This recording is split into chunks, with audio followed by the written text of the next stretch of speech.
Police মানেই কি শুধু ভয়? তাদেরও তো আছে নরম মন, আছে হৃদয়, যারা নিজের পরিবারকে ঘরে ফেলে রেখে রোদ বৃষ্টি মাথায় নিয়ে দিনরাত আমাদের সুরক্ষায় রাস্তায় দাঁড়িয়ে থাকে। আমরা কি কখনো তাদের ভেতরে সে মানুষটাকে খোঁজার চেষ্টা করেছি?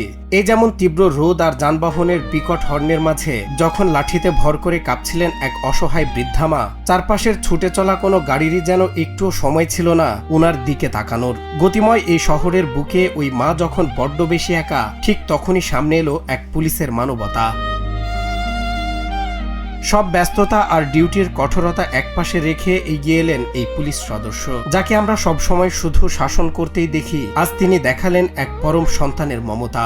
এক হাত উঁচিয়ে তিনি যেন পুরো যান্ত্রিক শহরকে থমকে দাঁড়ানোর আদেশ দিলেন, আর অন্য হাত বাড়িয়ে দিলেন ওই বৃদ্ধা মায়ের দিকে। রাস্তার চাকাগুলো থমকে গেল ঠিকই, কিন্তু সচল হয়ে উঠল মানবতা।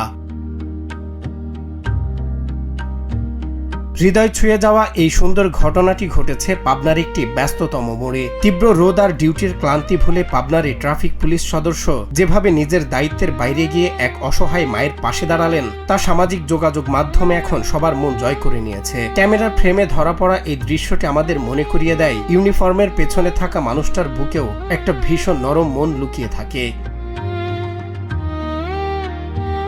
ভিডিওটি ছড়িয়ে পড়ার পর থেকেই চোখের পানি ধরে রাখতে পারেননি অনেকেই, আর কমেন্ট বক্সে উপচে পড়ছে ভালোবাসা। সবাই বলছেন, এই স্বার্থপর যুগে যেখানে অনেক সময় নিজের সন্তানরাও মায়ের হাত ছেড়ে দেয়, সেখানে একজন পুলিশ সদস্যের এই নিঃস্বার্থ টান সত্যিই বিরল। পুলিশের প্রতি মানুষের শ্রদ্ধা আর ভালোবাসাকে আজ এক লাফে অনেকখানি বাড়িয়ে দিয়েছে পাবনার এই মানবিক পুলিশ সদস্য।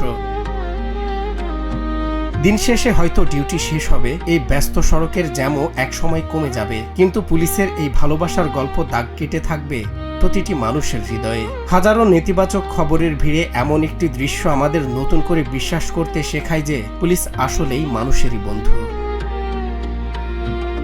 সজল বিশ্বাস, বাংলা টিভি।